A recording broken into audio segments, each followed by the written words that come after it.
Hello, Mrs. Cousins, English 3 class.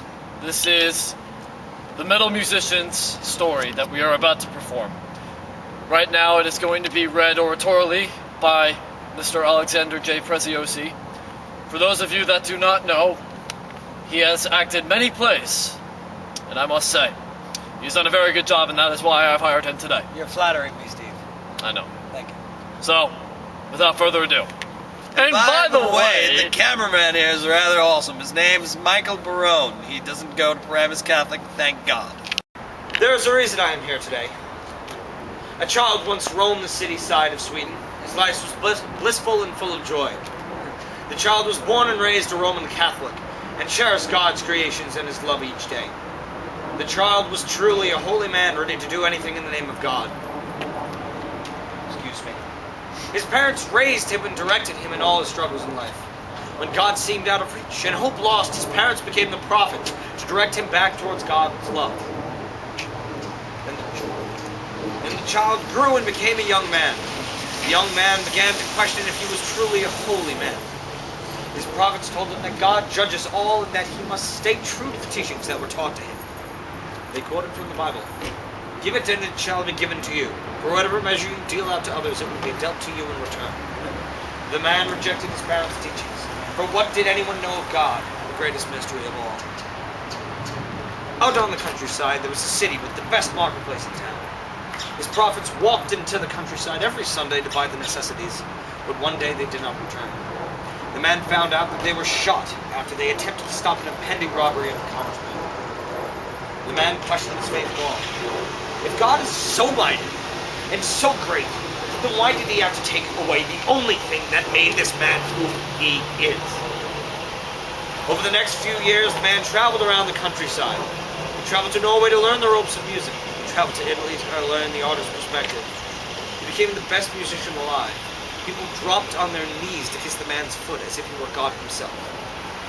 The man's missing piece, his parents, was filled with pleasure, hatred, and revenge.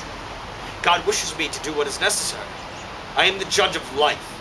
I decide this murderer must die. God is no longer my judge, he scowled. Soon the man plotted night by night to extract justice on his demon that beheaded his God-loving prophets. And as his plans unfolded, God became shrouded in a mist, and in his place was taken by a satirical figure, whispering death into the man's ear. Finally, the day came that the malicious man found his prey. He confronted the murderer, knife in behind his back. He was ready for his first judgment. The murderer wore a blood-red cowl to cover his demonic eyes from the demonic world he made and lived. You, the man shouted, you are the one that took the one thing away from me that mattered most. You, the rooted evil that smote God away from my life. You must die for your crimes.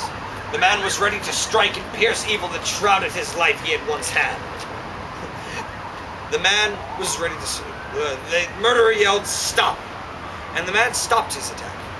Wait and listen to what I have to say, the murderer coughed up out as his red eyes flashed in the dark, rotted alleyway he lived in.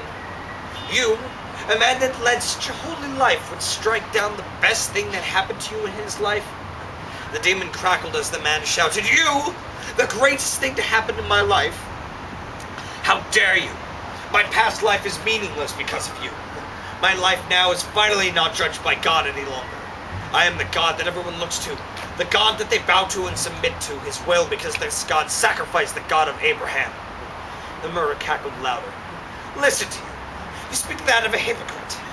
Thanks to me, your life is now the best it could be. I made you into a God, and this is how you thank your true prophet. The God of Abraham only speaks in riddles for you to have a successful life, so I just cut the fuel that made you like God. Please, my God of metal, sit so that we may talk and fix your attitude.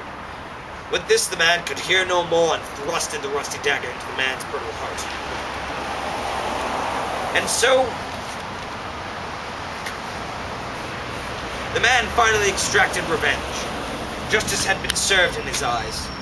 Daniel paused for the last time and asked to brace himself for what he was about to speak. That is until he removed the cowl from the murderer's skeletal face. The face revealed that of his father.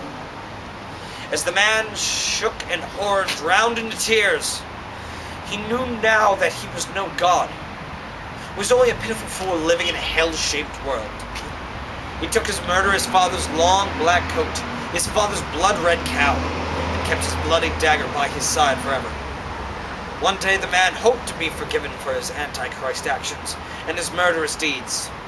He finally knew that a human being can never judge, but only let God judge him by the human's actions and decisions.